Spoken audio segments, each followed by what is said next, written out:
Morning again. It's been a couple weeks, I think. In any case, still going through a journey of faith. And this morning, just like to share something that God gave me a dream and a vision about. And it started in yesterday, I guess. I mean, it's been ongoing for a few weeks. But yesterday, God sort of led me to have the bread and wine with my wife, and I was struggling to do that and struggling to pray. And all I could do is at the time have this like raw conversation with God in my heart. And he urged me just go ahead and do that, to pray for this bread. And I still struggled because I was in that place, but I obeyed and I prayed sort of this prayer just exactly how I was feeling, and being thankful for his provision and even the condition I was in, and that he understood it. Anyways, as soon as I partook of the bread, I saw these open eye vision of these massive chains sort of just coming through, and they just broke and fell off. And it was just felt this relief, the heaviness lightened up, and and sort of in the same instant, like I felt this freedom through the blood of Christ, but also the like following his instructions also, and this feeling of need to do this daily, and it's a necessary, and there's actually power in it in directly in our lives in the daily, and it's just remembrance. Like in First Corinthians it says, like, I received, like Paul was saying to the Corinthians, I received of the Lord that which I also delivered unto you, that Jesus, the same night in which he was betrayed, took bread, and when he gave thanks, he brake it and said, Take, eat, this is my body, which is broken for you. This do in remembrance of me. After that same manner also, he took the cup, and when he had supped, saying, This cup is the New Testament in my blood. This do ye as oft as ye drink in remembrance of me.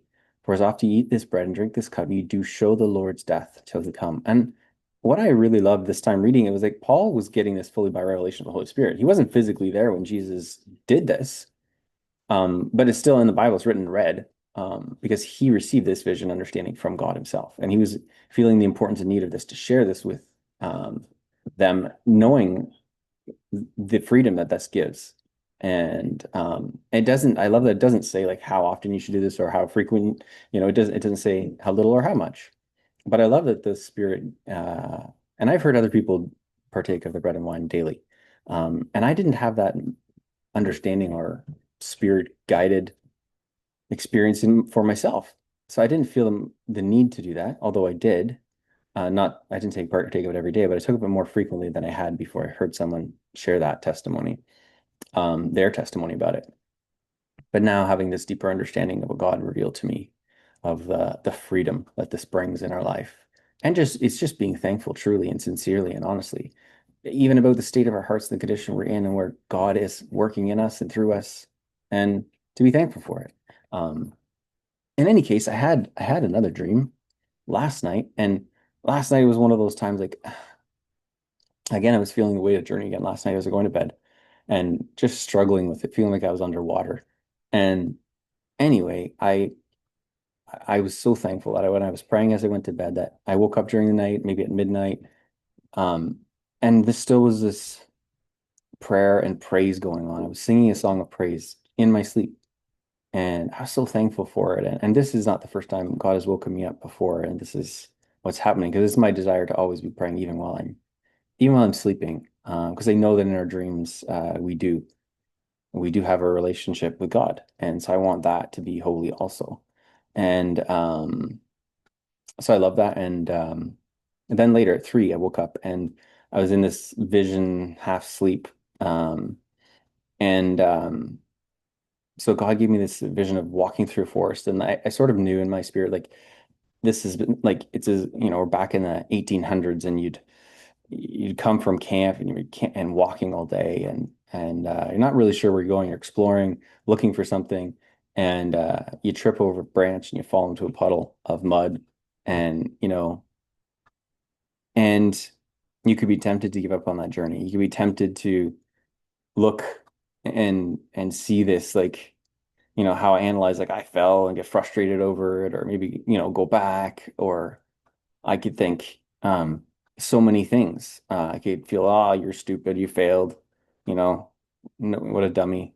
You could be like, the mosquitoes are too much. Like you could just focus on all these negative things about that little piece. What God was showing me was that just around the next corner, there was a beautiful, beautiful waterfall that I was going to jump off and dive in and swim and enjoy the fresh water and forget all about the puddle. And and like he was giving me this example because I don't know if others of you, but he's led me into this what they call wealth transfer community of visions and dreams that he's given many of where things are going in the market and things to be aware of. So anyway, trying to heed those, but at the same rate, getting burdened down with this journey. It's been a year and a half or more. Others have been a lot longer. And anyway, but it's like this just around the corner. This is where you are, and you've tripped in a puddle. God doesn't judge that. Like this happens to everybody. Everybody gets down. Everybody makes mistakes. They struggle, and this is normal. And God's like He's so good at reminding me so often, even every day. Like I love you. I think you're doing awesome. Like and but at the same rate, we have to believe what He says. Um, anyway, I love his correction being so gentle and relatable and full of love. So I don't know if you find yourself in a similar struggle, but maybe you're worrying about this wealth transfer. Maybe you're worrying about something else that God has revealed on your heart and you're struggling with it. Or about how or when God will show up and remember you and bless you. But remember this, like this is truly the waterfalls around the corner. And it's hard to receive sometimes when we're in that place, but of struggle. But truly, hopefully, this can be a message of encouragement to everyone of God's love and patience with us. Thank you, everyone. That's all.